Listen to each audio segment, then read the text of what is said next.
अस्सलाम वालेकुम। B news के साथ मैं हूं आपका मेज़बान गालिब नेहात।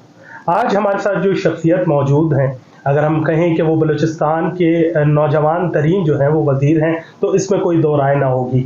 इन्होंने खेल के शोबे में आके बलूचिस्तान में नहायत बेहतर इक़दामात किए, जिसकी वजह से ना सिर्फ खिलाड़ी बल्कि जो हैं वो मुख्तलिफ मकतबा फ़िक्र से ताल्लुक़ रखने वाले लोग भी काफ़ी खुश हैं। हमारे साथ मौजूद हैं नवाबज़ादा जमाल रईसानी साहब। सबसे पहले तो वक्त देने का बहुत शुक्रिया। नो प्रॉब्लम जी।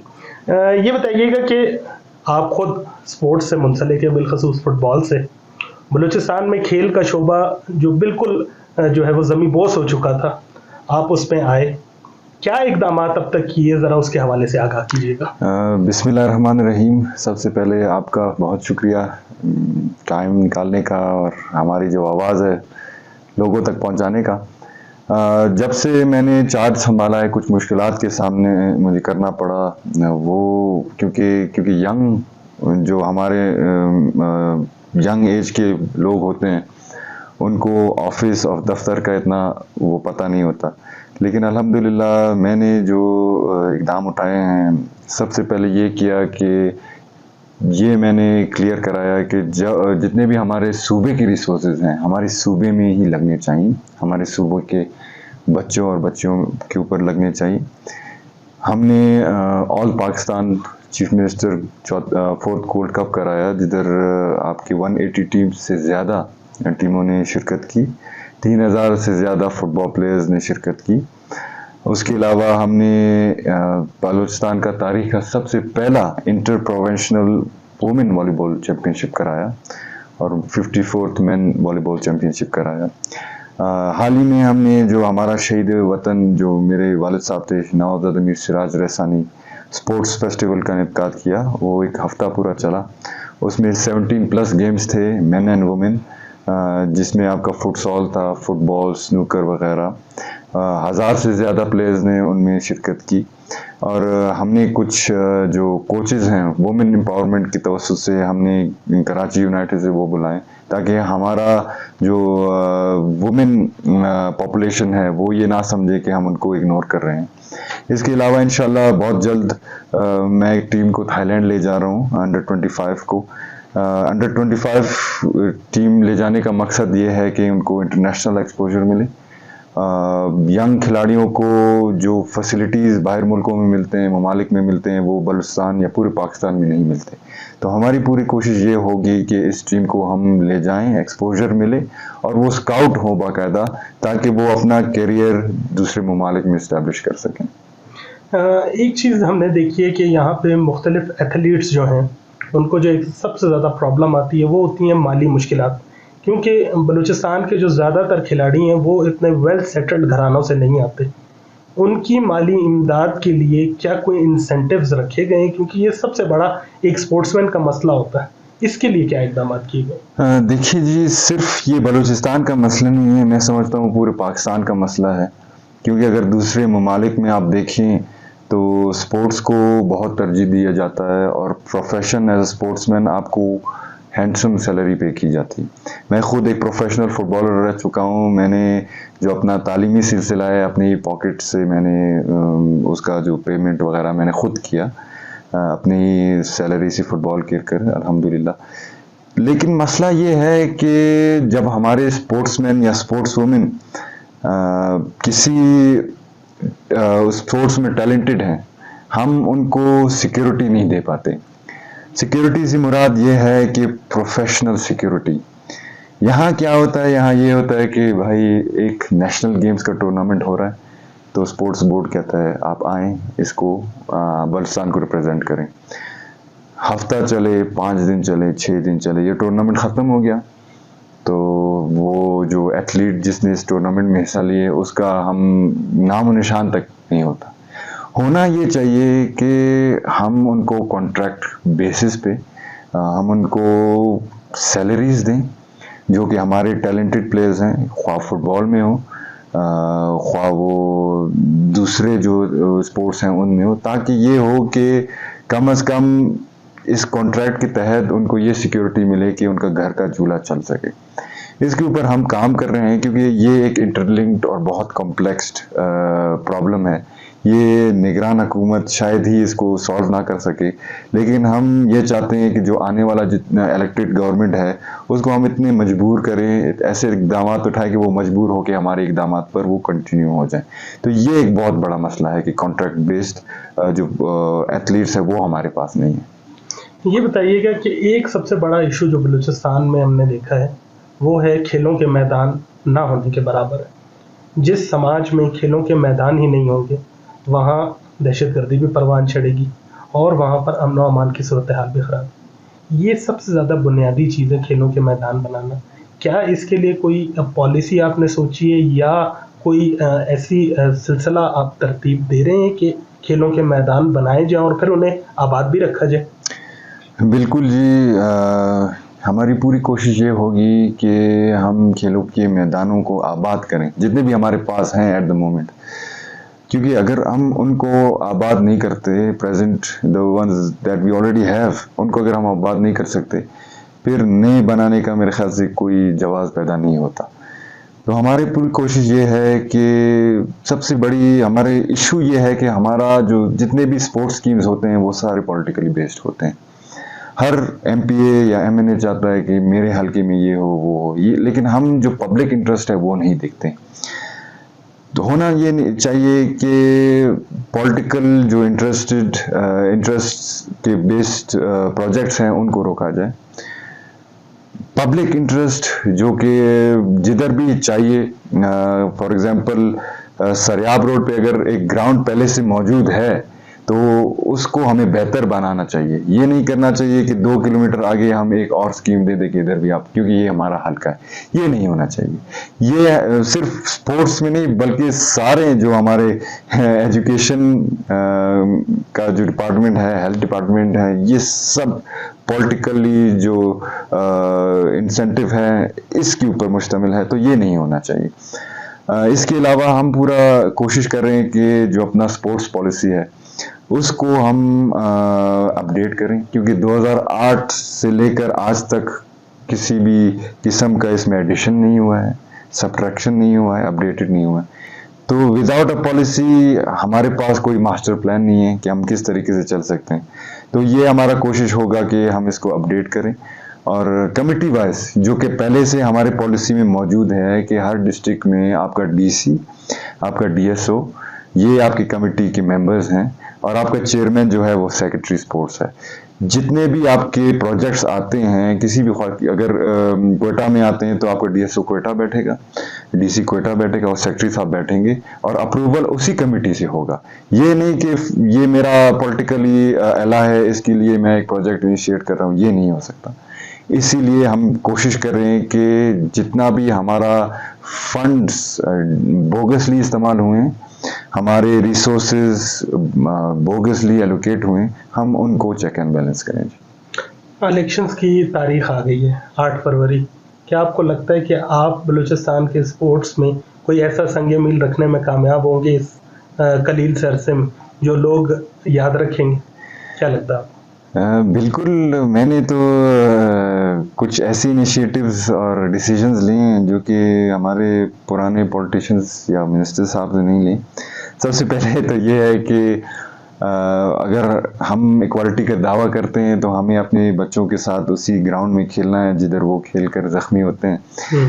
तो जब हमारा गोल्ड कप हो रहा था, मैं खुद एज अ प्लेयर मैंने पार्टिसिपेट की।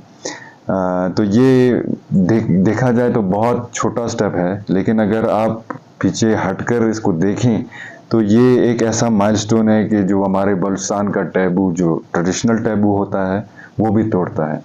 क्योंकि मिनिस्टर होने के साथ साथ मैं एक नवाबजादा भी हूँ और अगर मैं अपने लोगों के दरमियान, अगर मैं कहता हूँ कि मैं अवामी बंदा हूँ तो मुझे अपने लोगों के दरमियान होना चाहिए। और अगर मैं कहता हूँ कि एक मिनिस्टर हूँ और मुझे अपने स्पोर्ट्समैन या वुमेन के लिए एहसास है तो मुझे उसी फील्ड में खेलना चाहिए जिधर वो खेलते हैं। ये ना हो कि मुझ में और उनमें फ़र्क हो। तो ये एक छोटा सा स्टेप है, लेकिन इसके बहुत सारे लॉन्ग टर्म इफेक्ट्स होंगे।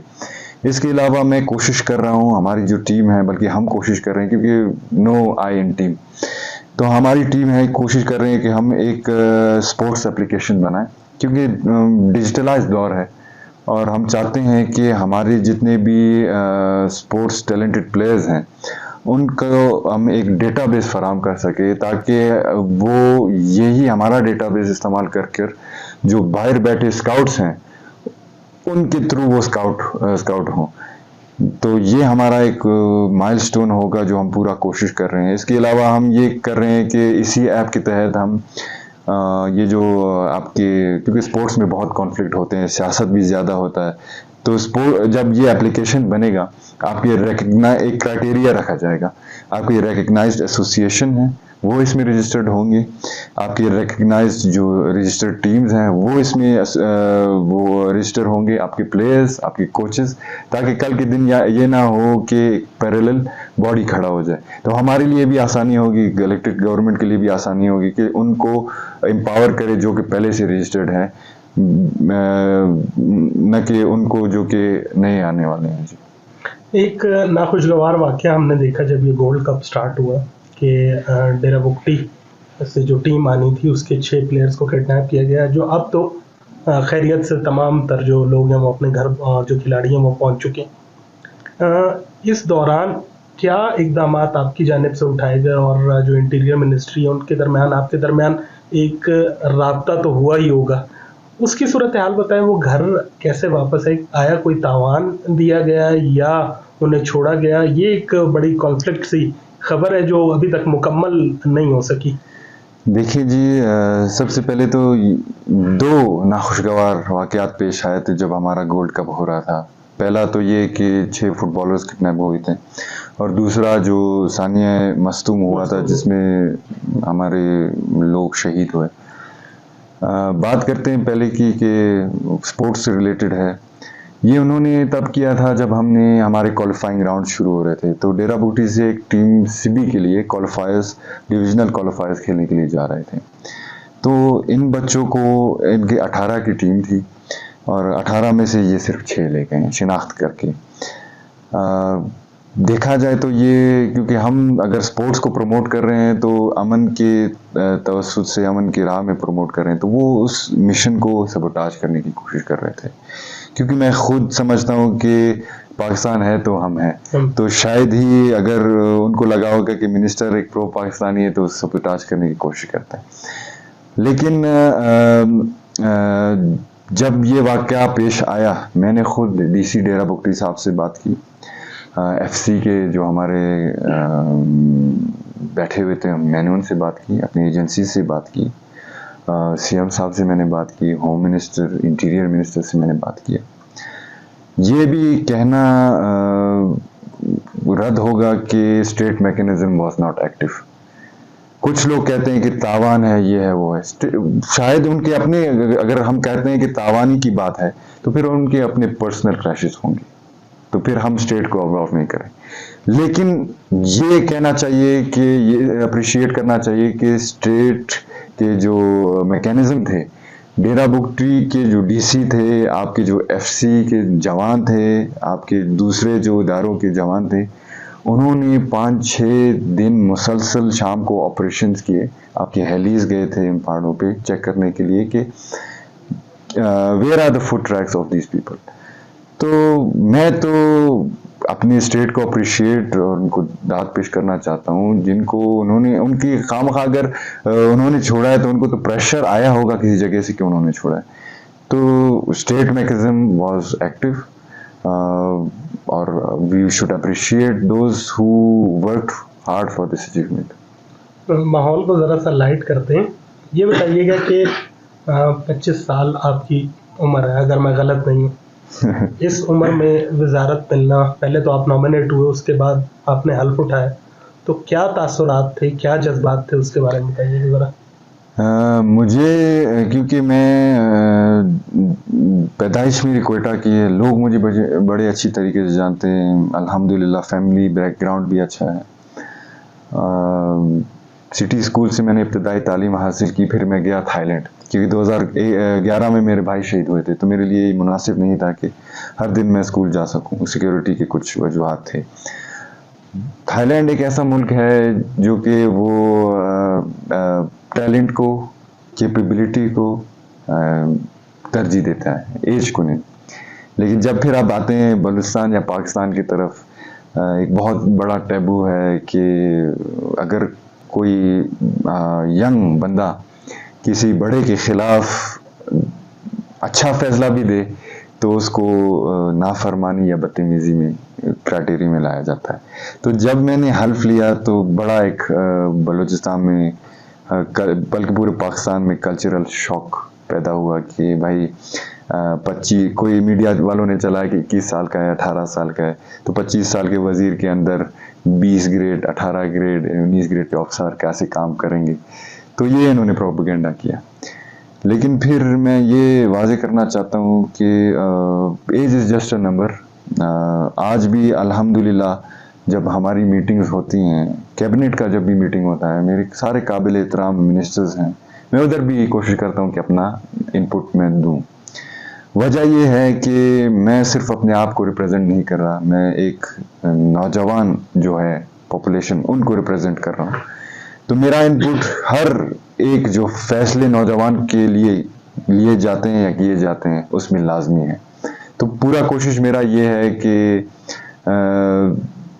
ऑन टाइम डिसीजन और इंक्लूसिव डिसीजंस मैं लूँ अपने नौजवानों के लिए।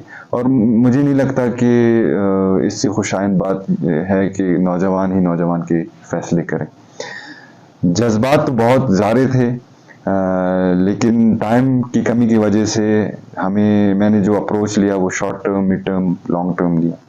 शॉर्ट टर्म ये थे कि मैंने पूरा जो अपने प्लेयर्स थे, कोचेस थे, स्पोर्ट्स डिपार्टमेंट के, यूथ के हवाले से, कल्चर के हवाले से थे, उनको मैंने एड्रेस करने की, उनके जो ग्रीवेंसेस थे उनकी दूर करने की कोशिश की। मिड टर्म ये है कि हमने इवेंट्स कराए, क्योंकि ये मेरे नज़दीक ये मैं नहीं समझता कि जो इवेंट्स कराना है वो ही स्पोर्ट्स प्रमोशन है। ठीक है, एक हद तक है, इसीलिए मैंने उसको मिड टर्म क्राइटेरिया में रखा है। लॉन्ग टर्म जैसे मैंने कहा कि इंटरनेशनल एक्सपोजर्स हो गए आपके, ये जो सॉफ्टवेयर का मैंने अर्ज किया, जिक्र किया, वो हो गया।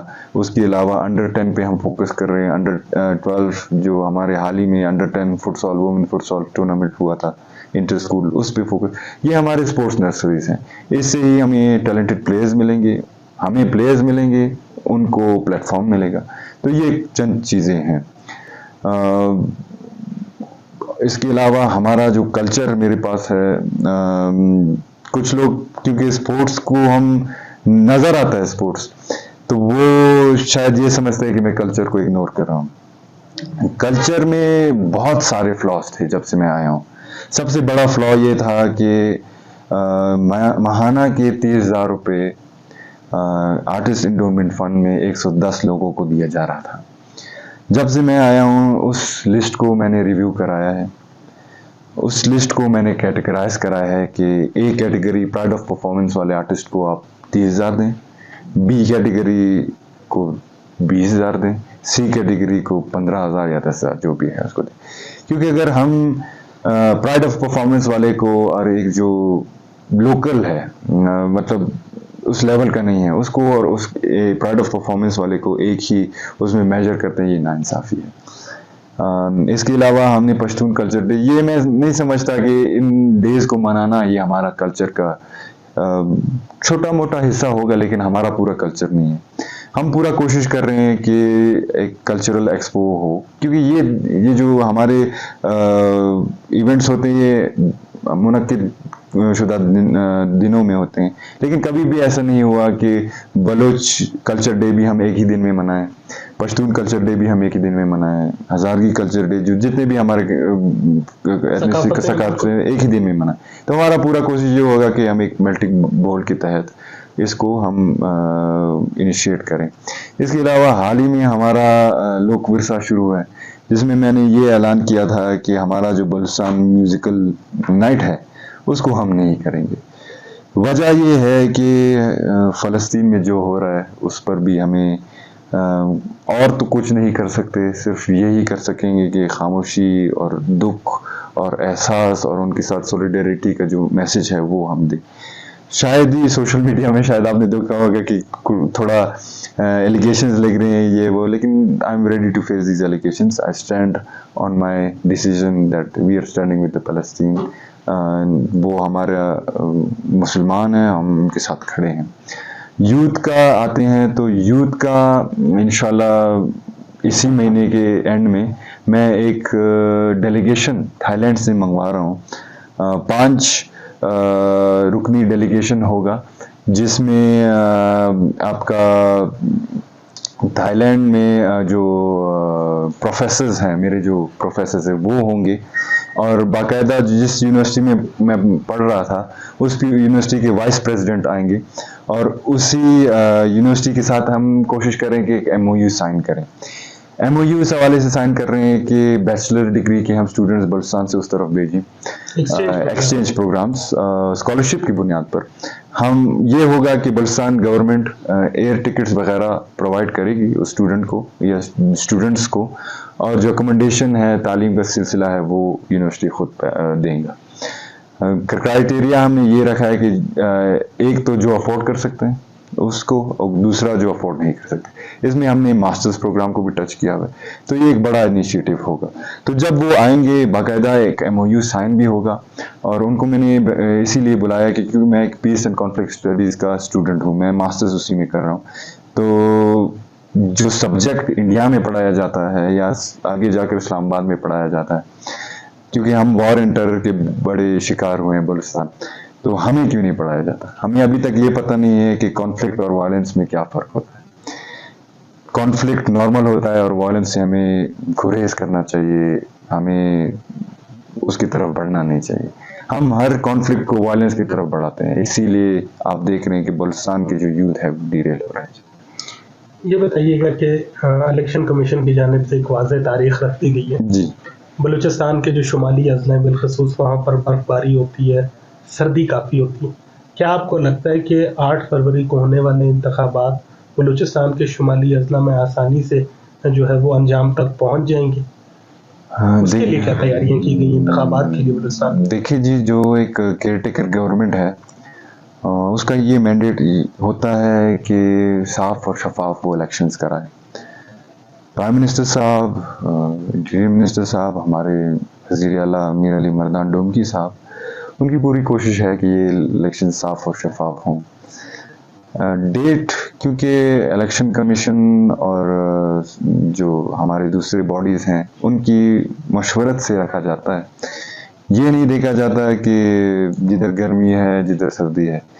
लेकिन कोशिश ये होगी कि इसी डेट पे इलेक्शन हो, वो भी एक अच्छा मैसेज जाएगा। क्योंकि केयर टेकर गवर्नमेंट के आने से भले ही मुल्क में कुछ इम्प्रूवमेंट्स आए हैं due to no political pressure, लेकिन डेमोक्रेसी के तहत ये भी लाजमी है कि इलेक्शंस एक साफ और शफाफ तरीके से हों। तो बहुत जल्द इंशाल्लाह इसमें CM साहब भी एक मेरे ख्याल से मीटिंग कॉल कर रहे हैं इस चीज़ों पे, तो उम्मीद है कि बहुत जल्द 8 तारीख तक वो इलेक्शंस कराएंगे, और दिसंबर तक मेरे ख्याल से फर्स्ट वीक या सेकंड वीक तक की स्केड्यूल अनाउंस की जाएगी। सियासत में तो आप कदम रख चुके हैं, इंतखाबात में कब हिस्सा ले रहे हैं? क्या अर्ली इस्तीफा देंगे? इंतखाबात में शामिल होने का इरादा है या इस बार के लिए नहीं है? इंशाल्लाह मेरा इरादा है इस दफ़ा कि मैं अर्ली इस्तीफा दूं और इलेक्शंस, क्योंकि कुछ ऐसी चीज़ें हैं जो कि आप निगरान गवर्नमेंट में एड्रेस नहीं कर सकते, और मैं आउट ऑफ द वे काम कर रहा हूँ, फिर भी अपने लोगों को मैं मायूस नहीं करना चाहता। तो बिल्कुल मैं इंतखाबात में आने वाले इलेक्शंस में पार्टिसिपेट करूँगा, और लोग चाहते भी हैं कि मैं पार्टिसिपेट करूं, लोग देखना भी चाहते हैं कि एक नया विज़न, एक नया चेहरा आए, और मैं समझता हूं कि बलुचिस्तान के लिए एक नीड ऑफ द आवर भी है कि जेन्युइन लीडरशिप के तहत नए आइडियाज़ वापस आ जाएं, जो कि मेरिट पर कोई कॉम्प्रोमाइज़ ना करें, चेक एंड बैलेंस पे कोई कॉम्प्रोमाइज़ ना करें, ट्रांसपेरेंसी भी कॉम्प्रोमाइज़ ना करें। मैं जब से मैंने मिनिस्ट्री संभाली है, हमारे मीडिया के भाइयों को पता होगा कि जब भी हम एक प्रोजेक्ट कराते हैं उससे पहले मैं एक प्रेस कॉन्फ्रेंस करता हूं। इसकी वजह यह है कि लोगों को पता चले, क्योंकि लोगों का इतना आउटरीच नहीं। सोशल मीडिया पे तो मैं खुद बहुत एक्टिव हूं, लेकिन नेशनल मीडिया और इलेक्ट्रॉनिक मीडिया पे भी ये लाजमी है, और मुझे नहीं लगता कि पहले मिनिस्टर्स ने ये किया होगा। लेकिन this is also one of the important things that the public should know what their representatives are doing. As a caretaker, I might not be the representative, but इंशाल्लाह उम्मीद है कि तो आने वाले इलेक्शन इस्तीफे की नवीद हम एक्सपेक्ट कर सकते हैं बहुत जल्द इंशाल्लाह। ये बताइएगा कि आपका ताल्लुक पाकिस्तान पीपल्स पार्टी से। जी। नवाब असलम रईसानी साहब ने जमीयत उलमा इस्लाम में शमूलियत इख्तियार की है और मतवक्के तौर पर इम्कानात हैं कि हाजी लश्करी रईसानी साहब नून लीग में शमूलियत इख्तियार करेंगे। एक घर और 3 जमातें, तो इसको कैसे हैंडल करेंगे? देखिए जी, यही तो जमहूरियत का हुस्न है कि एक ही घर में 3 मेजर पॉलिटिकल पार्टीज है। लेकिन ये मैं ज़रूर वाजे करना चाहूँगा कि आपके तहत कि हमें सियासत को और कबालियत को इकट्ठे नहीं ले जाना चाहिए। भले ही नवाब असलम हमारे बड़े हैं, चीफ ऑफ सरावान है, कबायली तौर पे मैं उनके ताबे हूँ, लेकिन सियासी तौर पे मेरा एक अपना नुक्ता नज़रिया है। मेरे वालिद का अपना एक नुक्ता नज़रिया था, तो नवाब साहब और हाजी लश्करी साहब का उनका अपना नुक्ता नज़रिया।